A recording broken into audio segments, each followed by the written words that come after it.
Louisville a 1 seed for just the second time in school history, but will the Cards make it to the Final Four like they did as a 1 back in 1983? Hey, how are you folks? Jason Horowitz, CBSSports.com college basketball columnist Gary Parrish. Glad to be with you, breaking down the Midwest Regional. And Gary, when you talk about Louisville being the overall number 1 seed and you look at what's in their region, how does it play out for the Cardinals? It's a good draw, and they deserve to be the number 1 overall seed, but I'd be terrified of Wake Forest. Why? Not because Wake Forest has been great lately, but this is a team that was the number 1 team in the country a couple of months ago. They got pros, James Johnson, Al-Farouq Amino, Jeff Teague. They've got players that compete with you man to man, and that's scary if you're a 1 seed. Yeah, Wake Forest, some would say, has a tough draw in Cleveland State just because the Vikings have never lost in the first round of the tournament. They've only been there once before. Let's take a look at the top half of the Midwest bracket and show you exactly what we're talking about here. And Wake is in that top half of the bracket with Louisville. This is the Indianapolis section of the NCAA Tournament. And, you see Louisville and the winner of the opening round game. That's Alabama State and Morehead State.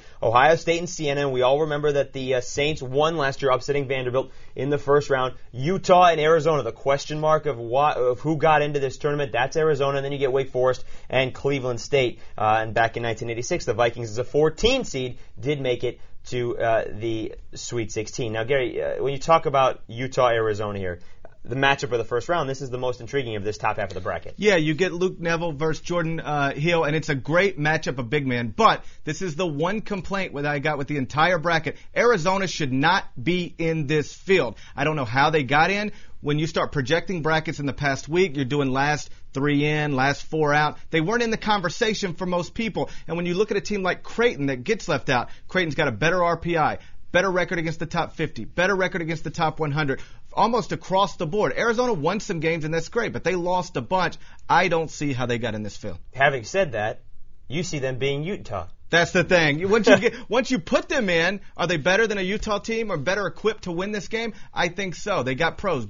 Jordan Hill, we've talked about, Chase Budinger, 2 great players, and it's a good situation. It's a nice ending to the story for Russ Pennell, a guy who inherited a tough situation, but now gets to end it in a way where he doesn't snap Arizona's streak of now 25 consecutive NCAA tournament appearances. Gary, when you talk about that top half of the bracket, do you see Wake Forest knocking off Louisville? I do, and I like this team. I've liked them from the start, and I always said that this would be a team that I would probably pick to go to the Final Four. Louisville has been great. If you were being smart, take Louisville. It's probably safer. But if you're looking for an upset, take a Wake Forest team that's got a lot of great players, a lot of great pros. And remember, they were ranked number 1 in the country earlier this year. I can see them doing this. All right, let's take a look at the bottom half of the bracket here in the Midwest Regional. And when you talk about West Virginia, you're talking about a hot team coming out of the Big East. West Virginia has been to the Sweet 16 in each of the last 4 tournament appearances, and that dates back to 1998. North Dakota State, first team ever from the state of North Dakota to be in the NCAA tournament. They get Kansas in Minneapolis, and the entire city of Fargo will be in Minneapolis. BC against USC, Pac-10 tournament champion winners.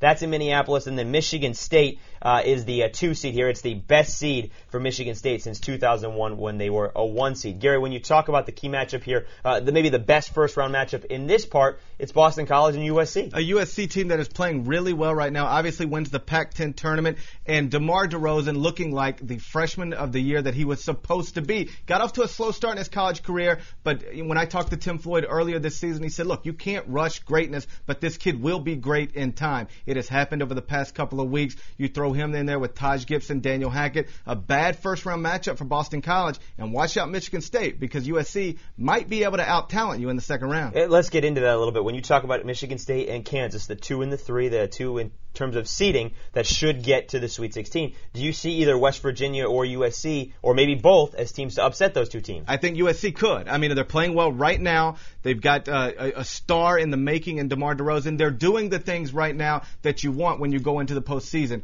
on a streak, and they've got players. It's one thing when a team of just good college basketball players is coming together at the right time. It's another thing when a team with possible pros like Taj Gibson and DeMar DeRozan are coming together. This is a team that could knock off Michigan State. I'm not saying I predict it, but it's a bad matchup for Michigan State. All right, real quickly, who's your Final Four team out of the Midwest Regional? I think here you got to go with Wake Forest. I've already said you go with Wake Forest, and it's because again I like the team with James Johnson, Jeff Teague, Al-Farouq Amino. Dino Gaudio has done a great job in his second year, inheriting an incredible situation after the passing of Skip Prosser. But he's got players. This is a team that was in the mix with North Carolina, Duke at the top of the ACC all season long. The ACC statistically the best conference in the country. I won't be surprised if Wake Forest comes out of this. It's a school that hasn't been to the NCAA tournament since 2005. None of these players have been in the tournament, but it's a team, like Gary said, was number one in the nation. We'll see how it all plays out against the number one seed in the tournament, that being Louisville. For more on any of the other regionals, be sure to stay with CBSSports.com and check everything from Gary Parrish all throughout the week. I'm Jason Horowitz. Take care, folks.